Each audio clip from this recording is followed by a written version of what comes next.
I was going to put in a lottery ticket today, but decided to do a YouTube video instead. Same thing. So today, we're going to try and make the A7 III look as cinematic as possible. Are you ready?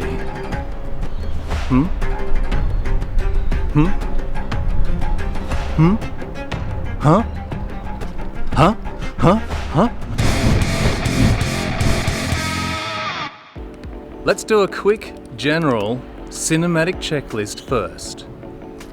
And then we'll do things that are specific to the A7 III second. So the basic cinematic checklist is 1. Shutter speed. Use NDs and get that motion blur looking just right. Depth of field. Use it creatively.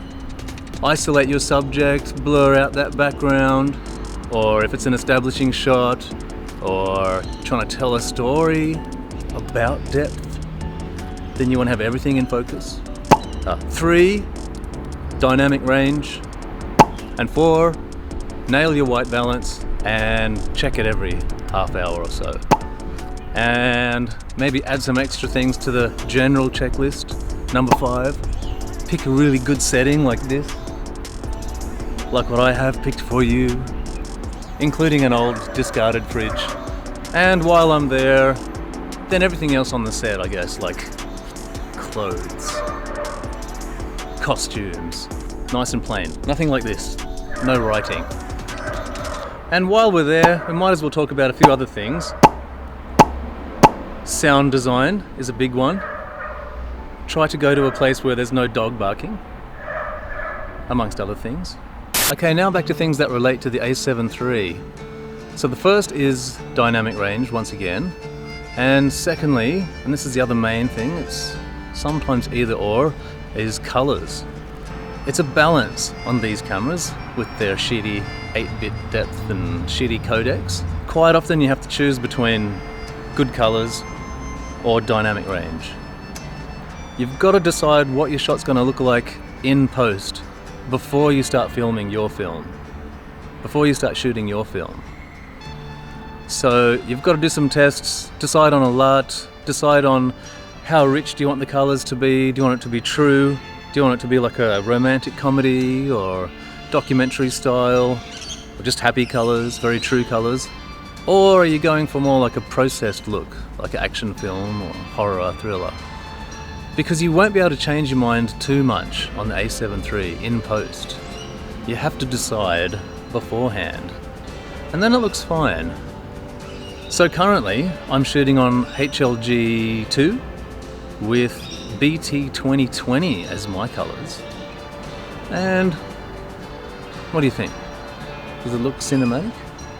Does that look cinematic? I think I could make a film with this. In Premiere Pro, all it needs is chuck on a bit of a LUT.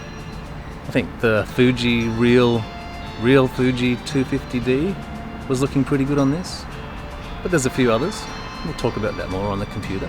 And lastly, final, maybe you could put like a letterbox on there. You don't have to, but if you do have a letterbox, obviously design your shots to cater for that. Currently I am liking the 220. I think it's a good compromise between 235, which is just too wide, and 185, which is the little skinny black line. If it's on YouTube, you'll see this little thin black line. Actually looks like a mistake. Alright, so I've jumped on the computer now, and I don't know why I talk like this when I'm on the computer, but maybe you could blame David Ostler for that. Anyway, you're about to view a behind the scenes of the video before I even finish the video. So that's tricky. And I've even saved a little spot for it here. It's going to go here. And I bet you I end up talking way longer than that. So I've written it down so I don't waffle. And the first thing, before we begin grading, is before we start, if you're on Adobe Premiere Pro, you have to go to this General Preferences and make sure Enable Display Color Management is off. That way, what you see in your project is exactly what you will see when you export, which comes in handy. Okay, so grading. Well, like I said, you kind of work backwards. You find the LUT that you like, that's going to get you 90% of the way there. And in this case, in my lumetry, and there's nothing else in this lumetry besides the lookup table, and because I'm going to individually grade the shots, this is just an adjustment layer, easiest way to work. And I've just chosen one of the Fuji off the shelf. So either that one, the 250D or the 500D I thought was good. And that is pretty good off the shelf. And then we go to our individual clip. And in this case, I've darkened the blacks a bit and probably thought it was a bit too warm, so I've lowered that a bit as well. So that's all I've done to the shot. That way we're kind of guaranteed that it's not going to break if you were to try to push and pull these colors too much. And the other thing here, sorry, I've put this here so it's easy for you to view, is my RGB parade and vector scope, which is letting me show it's pretty good, pretty warm, well exposed. Without my individual grading, you can see what's happening when I crush the blacks. Alright, see, I'm waffling on already. That's why I've written it down, so I can keep going faster. Oh, well, yeah, there's another example. So I've liked the look of that LUT on that shot, and that could be like a film tone or theme. But in the beginning, I thought what would be good is a nice teal and orange LUT. And then I've tried to wear clothes that match that, or at least don't fight the look, they complement the look. And in this case, this is one I've downloaded called Lutify Me, and I've just stuck that into my Adobe Premiere's Lumetri Creative folder on the Mac, so now it pops up as my off-the-shelf.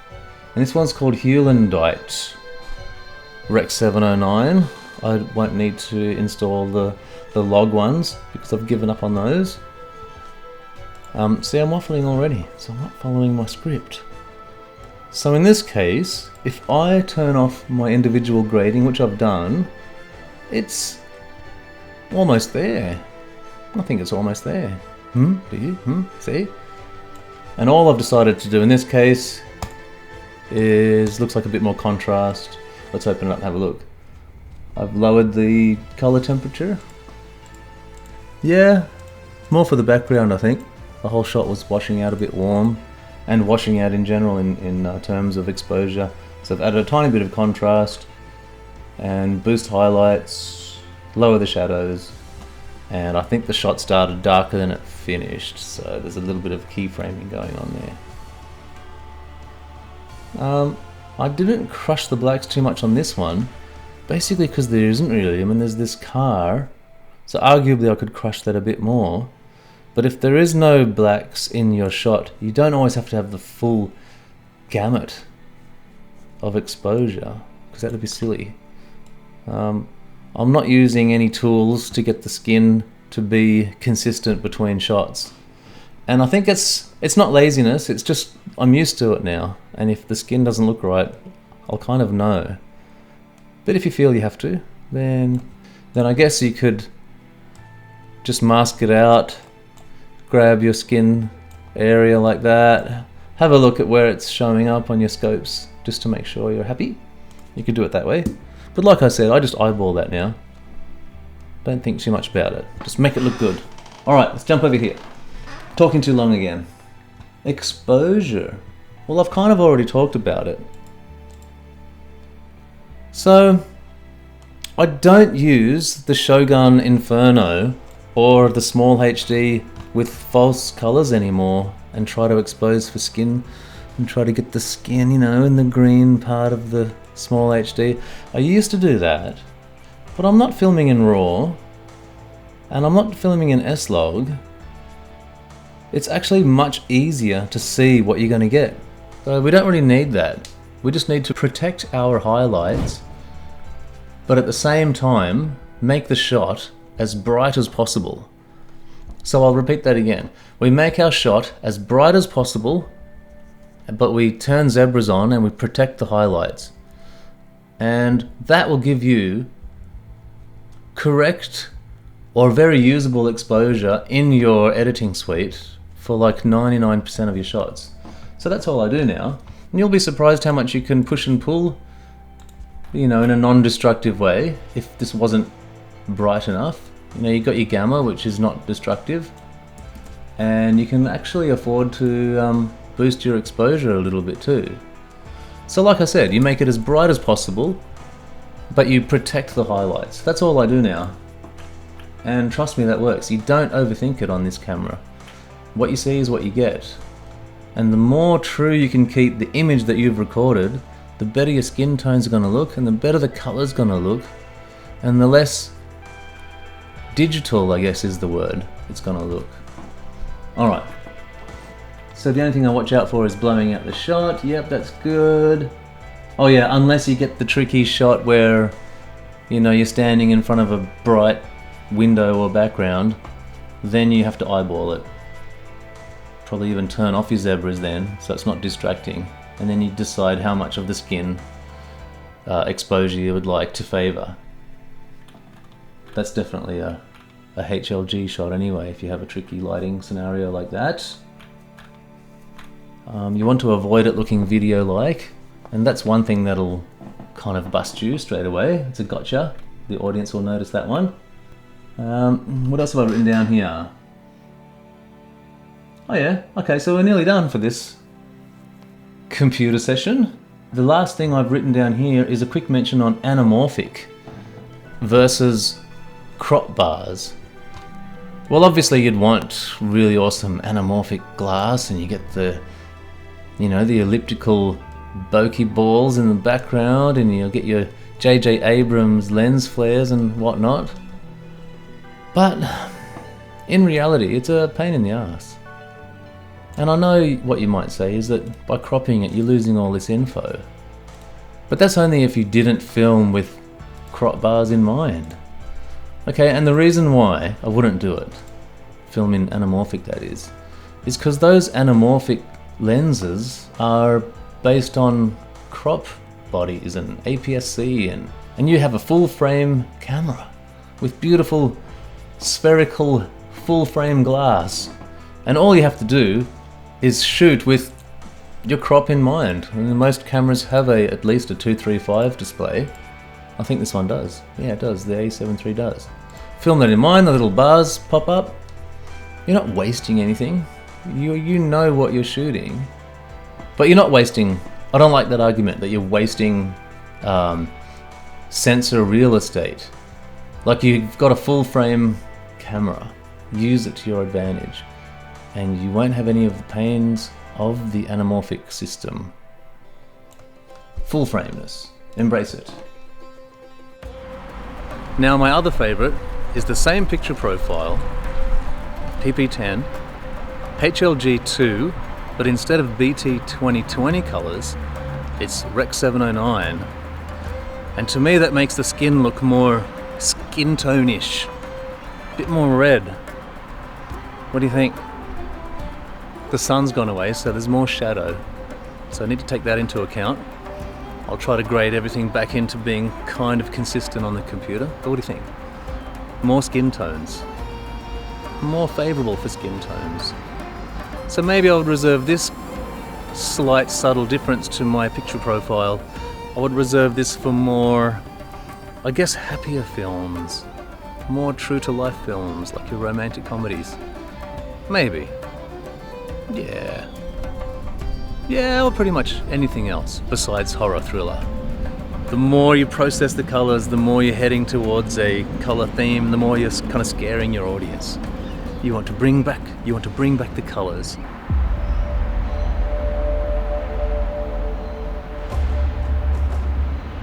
And now we have slog. No! Don't look at me! I'm an abomination! No!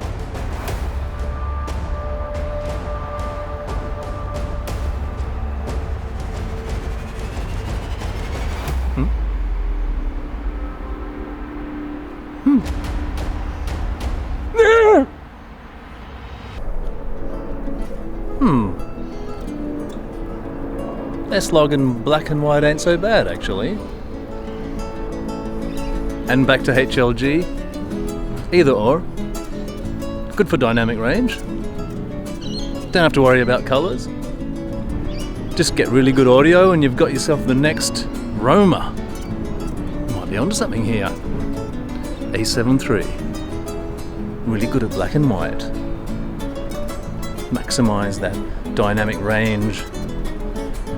See all the things in the shadows you need to see. See the clouds too. Highlight roll off. And you don't have to worry about colours. Just make it nice and smooth.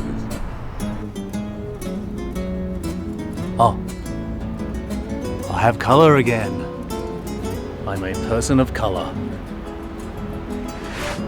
Does that mean I can go in film festivals now? Huh? What? I'm still just a white dude. No one cares about my story. Ah, damn it. Anyway, seriously, I'm back on my old favourite, which was Cine 2, and the movie mode, which was Cine 2, and colours were movie mode. Still comes in handy. I would use this for weddings and events. It's kind of a good compromise once again. A little bit extra dynamic range from lowering the contrast. So it's kind of like a soft curve. And doesn't smash the colours around too much. But is it cinematic? What do you think? And we're back on the computer again. It's funny when you say, in today's video, because this is like day 5. Alright. Anyway, where were we? Oh, okay, by the way, before we go on to the next point, I want to just explain what I meant when I said that the 709 colours were a bit more true to life than the BT 2020. And I've got 2 shots lined up here. So this is without the LUT applied. Just the crop bars, yeah. So this is without the LUT applied, and this is HLG with BT 2020. And this is the HLG with Rec 709. And it's just funny how that works. You might think this is a better looking shot, but my skin doesn't actually look like that and golden. My skin looks a bit more true. This is a bit more true. So if you're going for a more truthful shot, then you'd want to use the Rec 709 colours. And once again, it just happened to work out that the Fuji LUT worked well with that. So if I jump back here, you'll see, let's turn on the LUT there. It just worked out that way, that the BT 2020 looked a bit more pleasing and cinematic. But pleasing and true are 2 separate things. Okay, waffling again. I wrote it down again. So yeah, if I was doing an event or a wedding and I wasn't editing it and I was perhaps sending that off, I think I would stick with Rec 709 because it's I think it's an easier jumping off point, because like they may not have the same awesome LUT in mind unless you tell them, of course. Bit of planning involved there. Okay, so on this second video on the computer, I want to show one of my previous attempts at making this video. Did you know I've already made this whole film? I spoke for like more than half an hour trying to get it all out.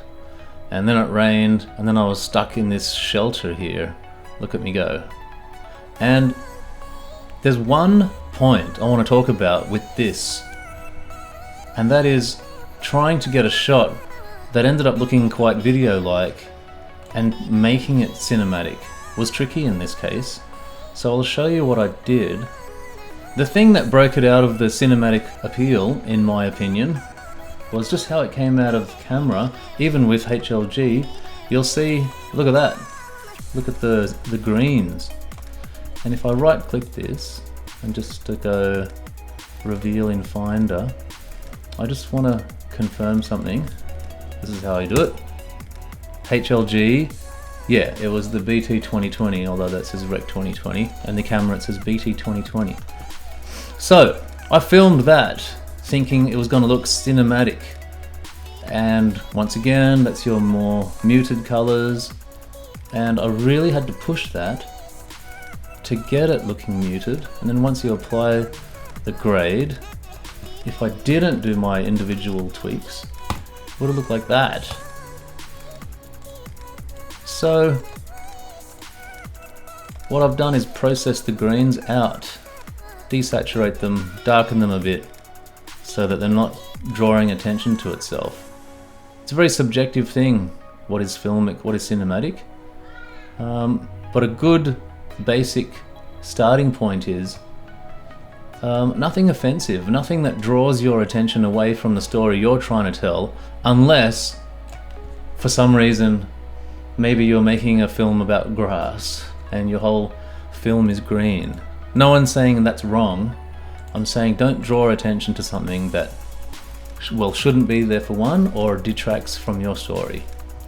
Like the obvious example is if there's like a fire hydrant right there and it's bright orange and the perspective lines are leading towards it.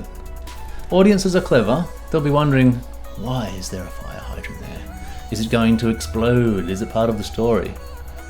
So you can't argue with, at least, doesn't matter how subjective it is, that getting a cinematic look is all one big design. It's all one big melting pot of visuals, visual clues. And it is consistent. Or it moves along with the story. You can tell a story with colors. You see, this is why this video took half an hour. I'm there trying to explain it. Blah, blah, blah, blah, blah, blah, blah, blah, blah. It takes ages to get it all out. Why am I talking like that now? I sound like another YouTuber. Oh yeah, that brings me to another point. So I've missed a few things, like how to expose your shot. But I think if you've been filming for even 3 months or more, you know how to expose a shot.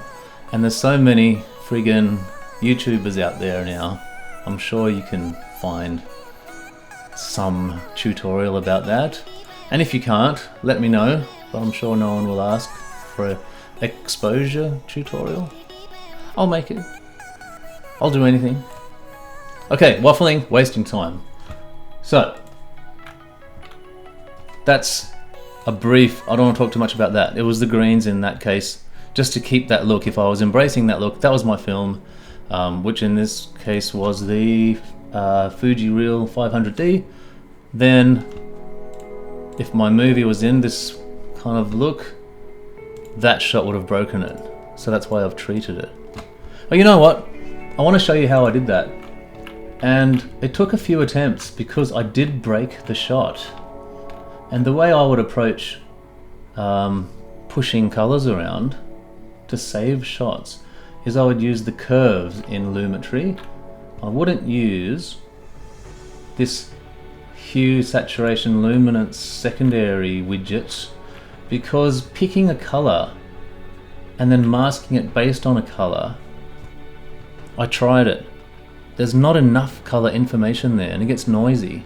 And this is where your 8-bit codec, your 8-bit depth, sorry, colors lets you down. So I picked green, you know, using this set color, and I tried to even add colors to it, but it just got noisy and horrible. So, and then try to desaturate it and whatever, that didn't work. So I stopped that one and I instead used curves. Now I'm going to go fast, you can pause the video. And then you just go to hue saturation curve here. Grab green, but bracket it first, press there, press your green. Then you can pull it down. Thanks Adobe. And you can see what it does. And see how green didn't include the, oh, what am I, yeah, no, he's pointing, you can't see that. The green didn't include the yellow bits. So that's why I've added another little yellow dot there to try to, you know, within the curve, try to capture that as well. And if I turn that off, well, it's the same thing as turning off the whole Lumetri node in this case. And you can push and pull colors.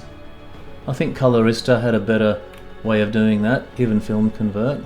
And here's where I darkened my green. There you go. And I think that is less offensive. But you know, I've already decided I didn't like this shot. That's why it's not in the movie. Okay. So let's say you didn't want to push and pull your colors so much, like the last example, and you really want to show off your skin tones as best as possible. And you want to favor skin tones over things like dynamic range. Okay, so then we would let the awesome programmers at Sony kind of take over for us, because they're much smarter than me, and I would turn the picture profiles off and just use standard colors, like a shot like this.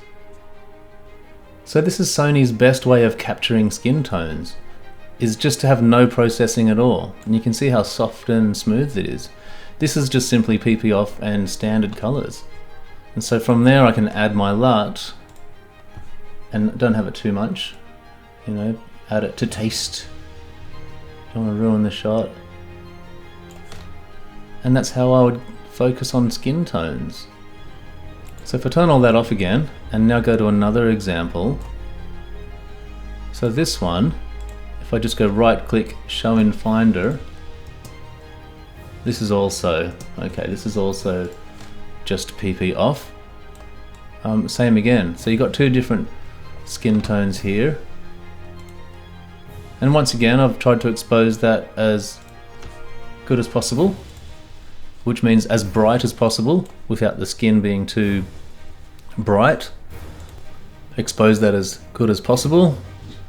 I just eyeball it, and then in post we can add some individual things, like maybe once again you'd bump up the mids a little bit using the gamma there, and face is a bit dark on this side. I'm not going for that kind of mood, I'm trying to make it nice and bright. Yeah, so this is picture profile off, and you can see it's a nice happy, oh nice face, it's a nice happy choice, a safe choice for skin tones. Now if we were filming in this picture profile off, and that's our whole movie, and we come across a tricky shot and we want a little bit more dynamic range, that's where HLG and the Rec. 709 colors come in, because if I turn off my individual grades so you can compare, so this is PP off, standard colors, neutral's a bit yellow, so standard colors, then this HLG comes the closest. Once we bump it up a little bit, I think I didn't expose that one as much. Yeah, see those skin tones are very similar from HLG Rec. 709 to PP off. And then again, if I jump over, I did a HLG BT 2020, and look at that. See, it's a lot more yellow. I would use BT 2020 to match a PP off shot if I use neutral colors, because neutral does have that bit more yellow, bit more muted skin tones, whereas standard is rich. It's exactly how you would expect. True is the word. So that's, where is it? BT 2020, Rec. 709, and you can push them around. In this case, they're not so different, so I wouldn't have to try that hard to match these two. Okay, we can talk about that later in another video. I don't want to talk for 2 hours on PP off. Just know that that's what I would use if I was prioritizing skin tones over dynamic range. And it's not so bad, like you can let the window blow out a bit when you're using no picture profile. You turn the contrast down, and that's how we used to film in the 5D days. You can get a little bit of dynamic range. You can grade that back. Oh, back over here. You know what? You know what doesn't look cinematic though? Leaving your shot like this. When's the last time you went to a cinema and it was like this, where they hadn't graded their log footage? I wrote some notes about it. If you have decided you like this look, you need to step away from the edit for a while. Refresh your eyes. Perhaps don't do anything film related for a day. Then, even before you start your job again, go and look at someone else's work. I think what I meant when I was bitching away there was, people get too close to the project and they get attached to this look and they think that is cinematic. But when's the last time you saw a movie at the flicks that looked like that? Okay, well, that's it. We're almost done. Back to my HLG BT 2020 now. Tell me what you think. Can you make a film out of this? I don't really have a choice since I can't afford to upgrade cameras. But you might be like me. A one-man band, a no friends Nigel, or a very small team. Because the Sony autofocus is still the best out there. It'll save you time, which you might need. You could put that saved time towards writing a script, so that's not so shit